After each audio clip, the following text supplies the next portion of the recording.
ഖുർആൻ എന്ന് പറഞ്ഞാൽ ഖിയാമത്ത് നാൾ വരെ വരാനിരിക്കുന്ന മുഴുവൻ പ്രശ്നങ്ങൾക്കും പരിഹാരമുള്ള വിശുദ്ധമായ ഗ്രന്ഥമാണ് ഖുർആൻ. മഹാനായ ഇമാം ശാഫിഈ റളിയല്ലാഹു അൻഹു പറഞ്ഞതായി കാണാം, ഖുർആനിൽ തന്നെ പറഞ്ഞു തിബിയാനൻ ലികുല്ലി ശൈ, എല്ലാ വസ്തുക്കൾക്കുള്ള വിശദീകരണം. പക്ഷെ എങ്ങനെ ഉണ്ടാവൂല? ഉദാഹരണമായിട്ട് എന്റെ പേര് അബ്ദുൽ അസീസാണ്. എന്റെ നാട് വള്ളയൂരാണ്. എന്റെ പിതാവിന്റെ പേര് മുഹമ്മദാണ്, മാതാവിന്റെ പേര് മറിയമാണ്. അപ്പൊ ഖുർആനിൽ എങ്ങനെ ഉണ്ടാവൂല? വള്ളയൂരിൽ താമസിക്കുന്ന മുഹമ്മദിന്റെയും മറിയമിന്റെയും മകനായ അബ്ദുൽ അസീസിന്റെ നിസ്കാരം നിർബന്ധമാകുന്നു. ഇങ്ങനെ ആയത്ത് ഇപ്പൊ ഖുർആനിലുണ്ടാവില്ല. ഇങ്ങനെ ആയത്ത് ഖുർആനിലുണ്ടോ? ഉണ്ടാവില്ല. കാരണം അങ്ങനെ പറയുകയാണെങ്കിൽ ഖിയാമത്ത് നാൾ വരെ വരാനിരിക്കുന്ന ഓരോ ആളുകളുടെയും പറഞ്ഞ ഈ ഖുർആനാരെ കൊണ്ട് ഓതി തീർക്കാൻ കഴിയും. ഉദാഹരണമായി ഞാൻ പറയാം, ഇന്ത്യൻ ഭരണഘടന അത് മനുഷ്യർ ഉണ്ടാക്കിയതാണ്. ഇന്ത്യൻ ഭരണഘടന, ആ ഭരണഘടന ഇത്രയും കാലയളവിൽ ധാരാളം പ്രാവശ്യം ഭേദഗതി ചെയ്തിട്ടുണ്ട് മനുഷ്യന്മാരായതുകൊണ്ടാണ്. എന്തോ ആകട്ടെ, അതിലിപ്പോ ഇന്ത്യ രാജ്യത്തുള്ള എല്ലാ സ്റ്റേറ്റ്സിന്റെയും നിയമങ്ങൾ അതിൽ പറഞ്ഞിട്ടുണ്ടാവും. ഓരോ പ്രദേശത്തിന്റെയും ഉണ്ടാവും. പക്ഷെ ഓരോ പ്രദേശത്ത് താമസിക്കുന്ന അംശവും ദേശവും ഒക്കെ പറഞ്ഞ് ഇന്ത്യൻ ഭരണഘടനയിൽ ഉണ്ടാവോ? ഇല്ലാതെ പൊതുവായിട്ട് ഇങ്ങനെ പറയും. ആ പറയുന്ന ആ നിയമങ്ങളിൽ ഗവേഷണം നടത്താനും അതിൽ നിന്ന് കണ്ടെത്താനും കഴിയുന്ന ചീഫ് ജസ്റ്റിസുമാരുണ്ട്. അതേസമയത്ത് ഞാനും ഇന്ത്യൻ പൗരനാ, ഇന്ത്യ ഭരണഘടന ഭേദഗതി ചെയ്യാൻ എനിക്കും അധികാരമുണ്ട്. എന്നാൽ കോട്ടക്കൽ ചെന്നാലോ പൊറാൻ ചണ്ടയാവും. ഇതേപോലെ ഖിയാമത്ത് നാൾ വരെ വരാനിരിക്കുന്ന വിഷയങ്ങൾ ഉൾക്കൊള്ളുന്ന തിബിയാനൻ ലികുല്ലി ശൈ, എല്ലാ വസ്തുക്കളുടെയും വിശദീകരണം ഉൾക്കൊള്ളുന്ന ഗ്രന്ഥമാണ് വിശുദ്ധ ഖുർആൻ. ആ വിശുദ്ധ ഖുർആനിൽ ഗവേഷണം നടത്താനും അതിൽ വ്യക്തമായി തറഞ്ഞ ചില നിയമങ്ങളുണ്ട്. അവിടെ 4 മദ്ഹബുകൾ ഇല്ല. അതേ സമയത്ത് വ്യക്തമല്ലാതെ പൊതുവായി പറഞ്ഞ പല അർത്ഥങ്ങൾക്കും സാധ്യതയുള്ള ചില വാക്കുകളുണ്ട്. ഞാനൊരു ഉദാഹരണം പറയാം നിങ്ങൾക്ക് മനസ്സിലാക്കാൻ വേണ്ടി. ഉദാഹരണമായിട്ട് എന്റെ അടുത്തൊരു 4 കുട്ടികൾ വന്ന് സുഖല്ല എന്ന് പറഞ്ഞു. ആ സമയത്ത് ഈ കുട്ടികൾ കുറച്ച് തെന്റേടുള്ള കുട്ടികൾ, അതുകൊണ്ട് ഞാൻ പറഞ്ഞു നിങ്ങൾ പോയി ഡോക്ടറെ കാണണം.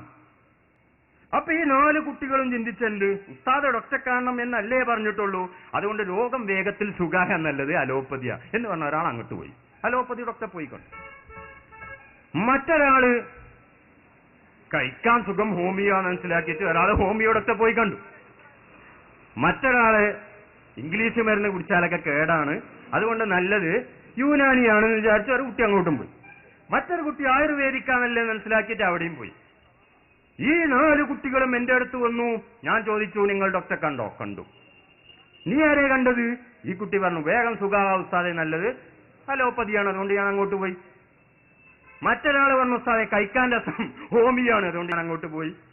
മറ്റൊരാൾ പറഞ്ഞു, തടിക്ക് നല്ലതും സുഖായ കുറച്ച് താമസമാണെങ്കിലും സുഖായ പിന്നെ ഉണ്ടാവില്ല, അതുകൊണ്ട് ആയുർവേദിക്കാൻ നല്ലത്, ഞാൻ അങ്ങോട്ട് പോയി. ഇങ്ങനെ 4 കുട്ടികളും 4 വ്യാഖ്യാനം പറഞ്ഞ് 4 ഡോക്ടർമാരെ കണ്ട ഈ 4 കുട്ടികളും എന്റെ ഡോക്ടറെ കാണണമെന്ന് എന്റെ കൽപ്പന അംഗീകരിച്ചവരാണ്. അതേ സമയത്ത് ഇന്ന ഡോക്ടറെ നിങ്ങൾ പോയി കാണണമെന്ന് ഞാൻ പറഞ്ഞിരുന്നെങ്കിൽ വേറെ ഏത് ഡോക്ടറെ കണ്ടാലും അവർ എന്റെ കൽപ്പന സ്വീകരിച്ചിട്ടില്ല.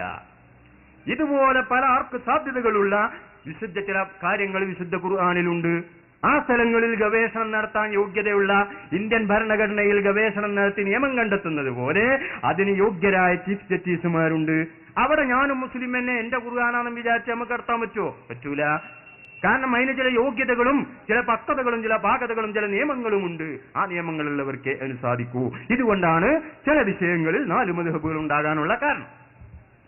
അതേപോലെ സഹോദരന്മാരെ, ഇനി ലോകത്ത് നാം ചർച്ച ചെയ്യപ്പെടുന്ന ധാരാളം വിഷയങ്ങൾ ഞാൻ ചുരുക്കത്തിൽ പറഞ്ഞു പോവുകയാണ്. മറ്റുള്ള വിഷയങ്ങളൊക്കെ നമുക്ക് ചോദിക്കാനും ഇവിടെ ആളുകളൊക്കെ ഉണ്ട്, വേണ്ടതുപോലെ നമുക്ക് ചർച്ച ചെയ്യാലോ, അതുകൊണ്ട് നീട്ടി പറയുന്നില്ല.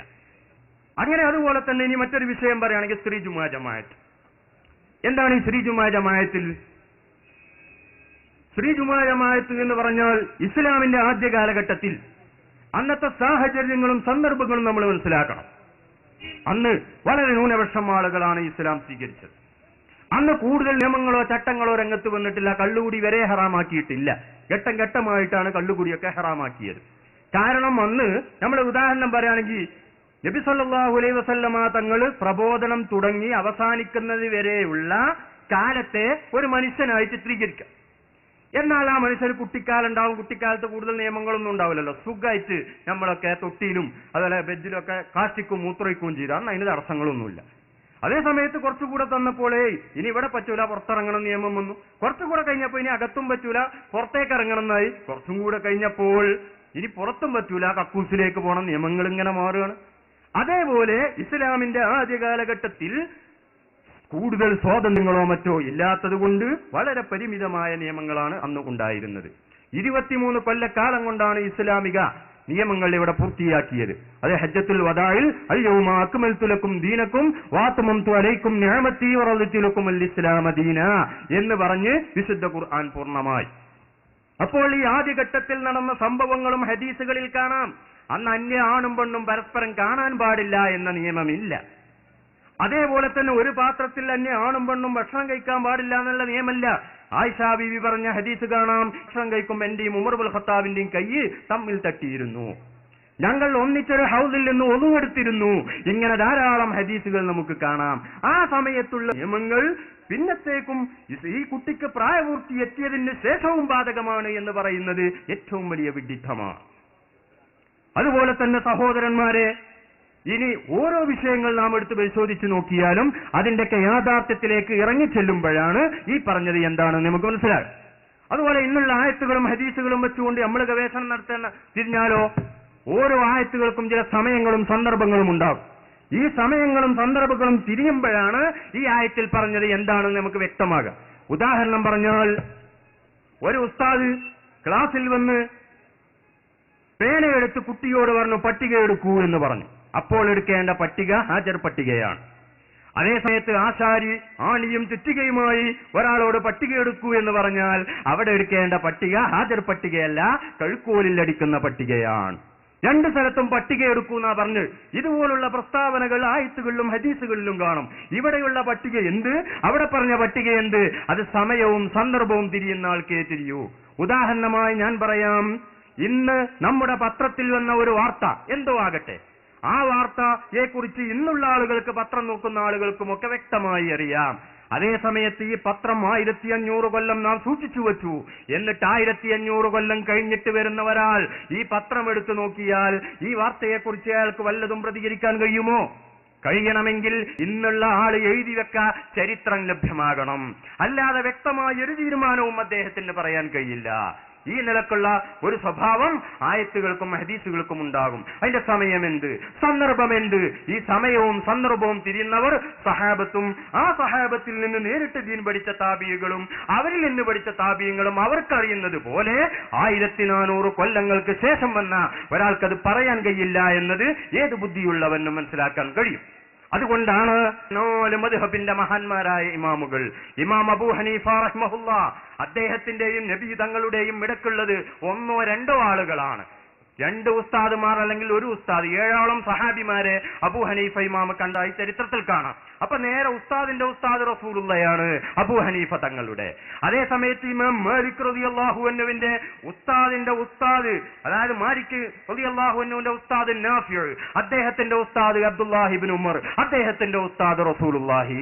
ഇമാം മാലിക് റളിയല്ലാഹു അൻഹുവിന്റെയും റസൂലിന്റെയും ഇടയിൽ 2 ഉസ്താദുമാരാണുള്ളത്.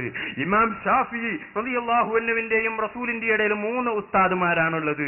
ഇമാം അഹ്മദ് ഇബ്നു ഹംബൽ റളിയല്ലാഹു അൻഹുവിന്റെയും റസൂലിന്റെയും ഇടയിൽ 4 ഉസ്താദുമാരാണുള്ളത്. അപ്പോൾ ഇത്രയും കാലം ചുരുങ്ങി നബിയോട് അത്രയും അടുത്ത മഹാപണ്ഡിതന്മാരാണ് 4 മദ്ഹബിന്റെ ഇമാമുകൾ. ഈ 4 മദ്ഹബിന്റെ ഇമാമുകളും നേരത്തെ നാം പറഞ്ഞ ഇസ്തിഹാസ നടത്തിയവരാണ്. അതുപോലെ തന്നെ അല്ലാഹു അല്ലാത്ത മഹാന്മാരോട് സഹായം ചോദിച്ചവരാണ്. അതുപോലെ തന്നെ ഖുത്ബ അറബി ഭാഷയിൽ മാത്രം നിർത്തിയവരാണ്. നബിയുടെ ഭാര്യമാരിൽ നിന്ന് ഒരുത്തി പോയും പള്ളിയിൽ പോയതായി എനിക്കറിയില്ലെന്ന് അസഗ്നിഗ്ധമായി പ്രഖ്യാപിച്ച മഹാനാണ് ഇമാം ഷാഫിഈ റളിയല്ലാഹു അൻഹു. അപ്പോൾ ഇവർക്കൊന്നും തിരിയാത്ത ഒരു വിവരം, ഇവർക്കൊന്നും ലഭ്യമാകാത്ത ഒരു കാര്യം 1400 കൊല്ലത്തിന് ശേഷം വന്ന ആളുകൾ പറയുന്നുവെങ്കിൽ ബുദ്ധിയുള്ള ആളുകൾക്ക് ചിന്തിക്കാം ഇവരുടെ ലക്ഷ്യം എന്താണ്, എവിടെ നിന്ന് ഇവർക്കിത് കിട്ടി എന്ന് ചിന്തിക്കാൻ വലിയ ബുദ്ധിയൊന്നും വേണ്ട എന്ന് ഈ സമയത്ത് പ്രത്യേകമായി ഞാൻ ഓർമ്മപ്പെടുത്തുകയാണ്. അതുകൊണ്ട്